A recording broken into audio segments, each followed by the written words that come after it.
But I know when I put that granular fertilizer in, I know the strength of it. I know It's how a much to formula. Yeah. add. And so it's a formula to it. Hmm. So, and I know a lot of people, man, a lot of people hate fertilizer and they think it's terrible. But if you want to get the best and the biggest harvest, I really do think that some kind of fertilization helps. You don't have to have like a hardcore regimen, but I think having something that will kind of add to it will make a big difference. And if you're not doing it now and you are interested in getting into it, again, kind of baby step your way into it and see if you have a noticeable difference. Yeah. And that, I mean, that's quite literally the way that I started out. And now, again, it's a part of my routine. And it's still new enough to me, in these last handful of years where I could still look back and see a pepper plant that, remember the piddly little pepper plants I was talking about? Mm-hmm. Yeah, that was she it was, I was that gardener. And so when I look at something now, I can relate to it, and I know the difference in what I was doing then versus what I'm doing now. That was pre-compost, pre-fertilizer. That was like kind of no real connection to how much or how often the water. It was all of the things we're talking about here. And the idea that one vegetable was produced on a plant was a win. I'm going back way, way, way into the early days, the Wayback Machine. There it is. There it So, is. So, I mean, take that for what you want. And all of this, really, I mean, take it for what you want. And I mean, the good thing about all of this is if you check out the sponsor of our show, the Planter app, they have the spacing in there. They have the feeding requirements. They have the watering requirements. If you want to get even more technical and get into the companion plantings and combative plantings, all of that stuff organized in there for you.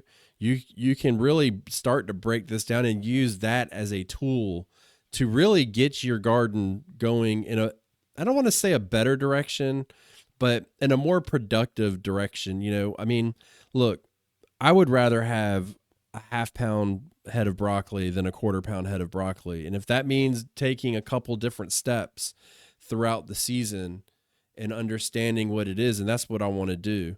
So, I mean, you can take all of what we've said and wrap it up, put it in a little bow, and figure out like, okay, I'm going to up my watering.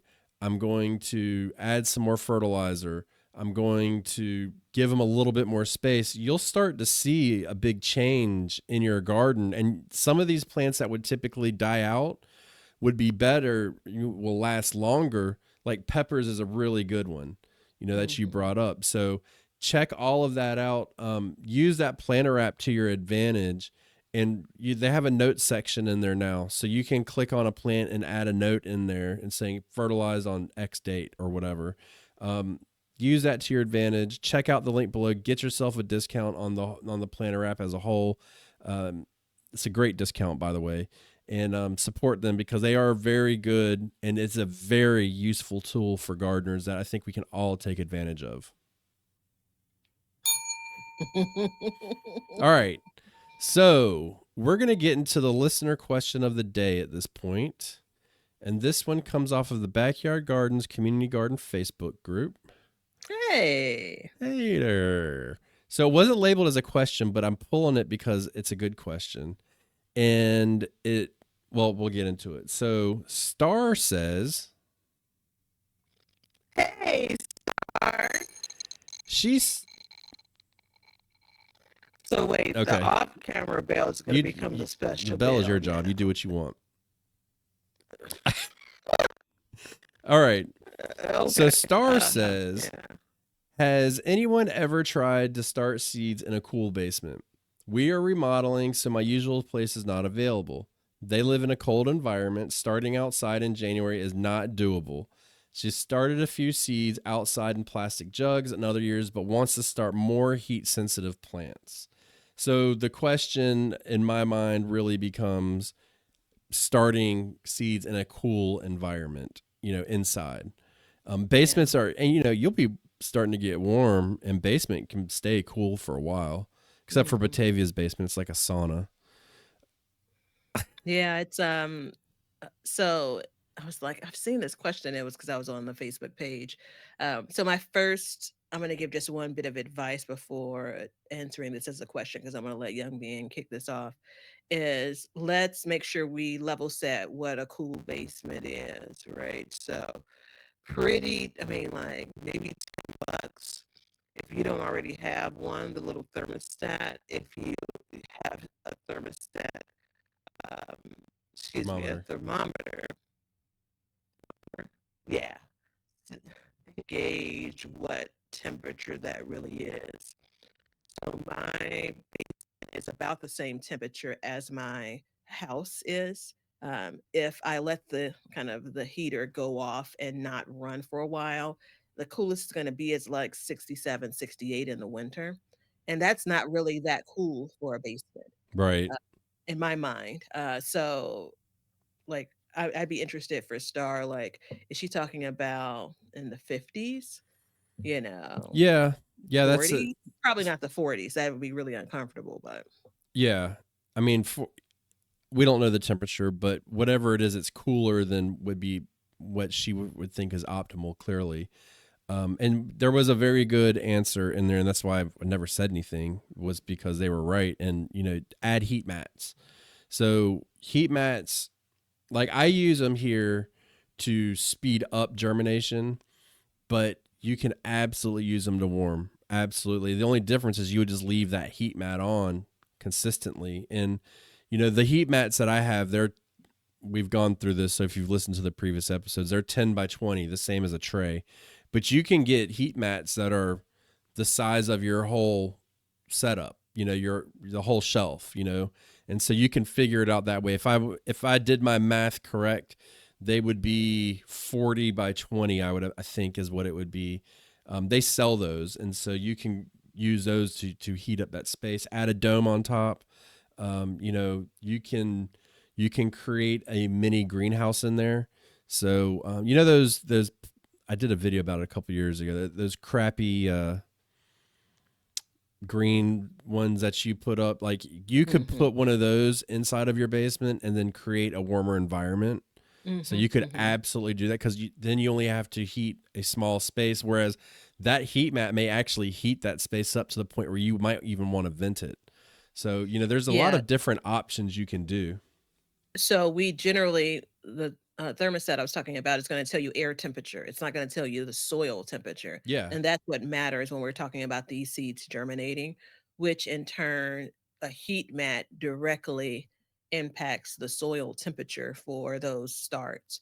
Now, I'd say that once things start to actually germinate, the temperature, unless again we're talking about something that's 40 degrees or lower in the basement, the temperature air temperature doesn't matter as much once those seeds have emerged from the soil. So kind of that's the balance that you have to kind of strike. Like, what do you need to do to get to the point of what you're starting has been sown, direct sown in the seed cells or whatever have you, and then they've emerged, right? So at one point in my life, I lived when I lived in New England, I lived in an apartment as a duplex, and it hmm was a stupid design. It was, you had your whole Duplexes are hard, man. you had the whole upstairs was there's two levels per side. Well, the top you lived in, but the bottom was the exact same size and empty and Mm-hmm. cold. I mean, we had it in, it was Mm-hmm. 38 degrees down there. That was the temperature. Oh wow. So I got the bright idea. I built a wooden box with one by ones, and then I took the window plastic that you put on your windows and I put it all on the outside and made a greenhouse. And I grew tropical plants in 38 degrees all winter in that. By all I did is I took a space heater with a thermostat, put it in there, put it on like the lowest setting, and I grew all winter, no problems in there. And I wasn't growing vegetables at the time, but I would absolutely, and I continued that process again. I think I did it for about 6 years in that same one. And I did end up growing vegetables in there at one point. And I had lights in there and everything. Like I rigged it out. I took my time and built it. And that little space, I had a thermometer in there. It was 70 degrees in there, and outside of it, it was 38 degrees. And I would sit down there. I would get like a big coat on, sit down there, and I would just listen. I would at night, and I would see how often that heat would kick on. And it was not that often. It was actually pretty good. And I could have Mhm. made it better, but I eventually kind of stopped. But that is absolutely an option you can do, because again, I was only heating up, I think it was like a 4 by 2 foot box or something like that. Like I wasn't really heating up a big, huge space. So Mhm. it, it, Mhm. it did the trick. And so, I mean, and that was Yeah. a tropical plant that if it got below 40 degrees, it would die. Now, if the power went out, that would have been a different story, but Yeah. And and just then, obviously safety first when it comes to kind of rigging something like that up as well for yeah. those listening. So what I did for safety is across this bottom of it, I put wood so that the plants would be elevated, and then also the space heater would sit on top of that, so there would be no water. And another thing that you could even do on top of that, especially if you have lights in there, is you could just throw a blanket over it and then insulate it even more. So it makes a big difference. And so you can get creative and do all kinds of things like that. And the reason why I wanted to bring it up today is because this is the time of year where we're probably going to be starting our heat sensitive crops, like our squash, cucumbers, melons, okra, all this stuff that really doesn't like to get cold. So if you're like most people, you're probably running out of room on your seed starting shelf and you want to do more, well, this is an option for you. And it didn't cost me to do that whole thing. I think in today's prices, it probably would have cost me about $30 to make that. So, and it was ugly. I mean, ugly. It was, I mean, I didn't know what I was doing back then. Hell, I still don't know what I'm doing, but I mean, I made a box and we Mhm. grew in it. So, Which reminds me, you keep on forgetting Batavia the builder is emerging. It's that time of year. Just I to didn't know. forget. I was just waiting Mm. until you started building. Okay. All right. Yeah. I got to change your name up, everyone. I'm just young Ben. That's me, but you Yeah. have Well, I so mean, many it's enough names. though. Yeah. So, Star, you can, and I know she's probably doing it because this question was up a while ago, but if anybody can benefit from what she's doing, I hope you can, because we all need to start more seeds. Don't buy those seed starters if you don't have to. Those are backups. Let's graduate, Hmm. people. Yeah. This is my year, man. No This is seed my year. starts? No, no. I Oh, mean, what do you mean is your year? I still have plenty of flowers Are that I you know I'm climbing going to want. Everest or what are we doing here? Yeah, no, no, no, no. It's the I'm looking over at the I have an experiment because you know I love a good garden experiment. Brassicas at this level in the house and in the basement where I start all of my other seeds. And interestingly enough, they were started on the same date and there's more growth up here in my office area compared to the basement, even at 67, 68, 69 degrees. So there's that. Interesting. We'll talk about, humidity and all of that once we get over the hump. So Yeah, we'll get there. All right. So, are you going to make a change for your garden this year to get that better harvest? I know I am. What about you, Batavia?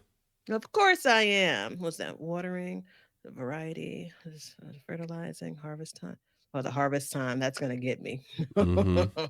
That's going to be the tricky one for me. Yeah. And as a favorite, everybody, I left out planting earlier just because. So, just remember I said that because on this show we do two things. Well, you guys should do like three things. You should support the show. So you can do that by becoming a subscriber. You can do that by becoming a patron. You can do that by buying something on Amazon. Sharing us on YouTube would be amazing on your social media. And also join the club, dude. I mean, whatever. So we do two things on this show. We learn to grow and we absolutely grow for change. And a big thank you to all of those that do all of those things. See ya.